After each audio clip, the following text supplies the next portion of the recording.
London, AP, millions of British people face higher taxes and steeper energy bills after the government announced an emergency budget on Thursday aimed at restoring the country's economic credibility and shoring up its battered public finances. Treasury Chief Jeremy Hunt promised to protect the most vulnerable, including pensioners and those on low incomes, and increase funding for core public services like health and education, even as he imposed £55 billion, $65 billion, in tax increases and spending cuts.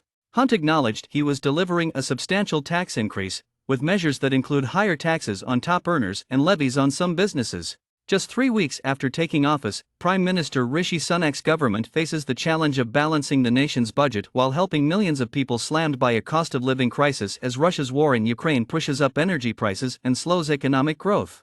The emergency budget statement aimed to restore the government's financial and political credibility after former Prime Minister Liz Truss announced £45 billion, $53 billion, in unfunded tax cuts that torpedoed investor confidence, sent the pound to record lows against the US dollar and sparked emergency central bank intervention. Truss was forced to resign 6 weeks after taking office. "It is a balanced plan for stability, a plan for growth and a plan for public services," he told the House of Commons. "It shows that you don't need to choose either a strong economy or good public services."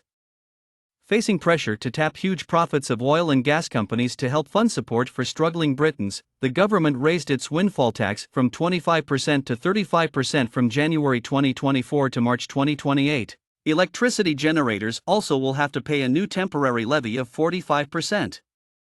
Hunt said the taxes combined would raise £14 billion next year.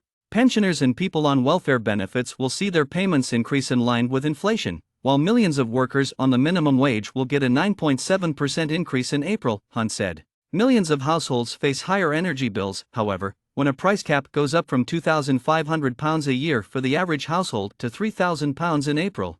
Opposition Labour Party economy spokeswoman Rachel Reeves dismissed the budget as more taxes, more inflation, higher mortgages. Hunt pointed to pain ahead. He said the Independent Office for Budget Responsibility said inflation would reach 9.1% this year and 7.4% next year but would start to fall sharply from mid-2023. He said the office judged that the UK is already in a recession. 2/4 of economic contraction is a long-held informal definition of recession, and the one the UK uses. The country doesn't have an independent body that declares recessions like in the United States and Europe, which use more detailed data to make decisions, such as rising unemployment and job losses.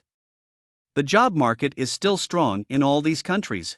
With that backdrop, the government will struggle to meet all of the competing demands, said Torsten Bell, chief executive of the Resolution Foundation, a think tank that seeks to improve the living standards of low and middle-income people. The uncomfortable reality is that unless global energy price rises reverse, we will remain poorer as a country than we'd hoped to be, Bell wrote this week.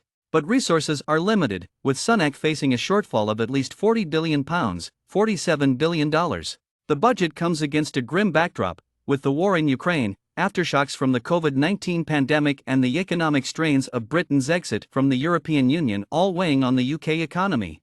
Hunt and Sunak have reversed most of Truss policies, while pledging that the government will pay its bills and start reducing debts built up over the past 15 years. But some economists caution against moving too fast to reduce government debt at a time when rising food, energy and housing costs are set to wipe out the savings of a fifth of British households. Among those who need help the most are Magdalena Prosnik, a single mom who described her struggles feeding her 2 young children as she waited in line Wednesday at a community food pantry in South London. For £5, people can buy 20 items of fresh fruit, vegetables and essential items like tinned beans and pasta.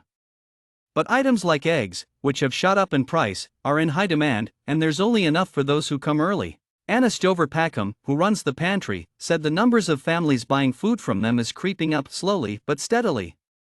And the cold winter months are coming, when families need to spend more on heating. "I think there was once an idea that people who access food pantries may need the service as a last-case scenario. There may be a stigma about the type of person," she said. "But now the pantries are definitely utilized by everybody.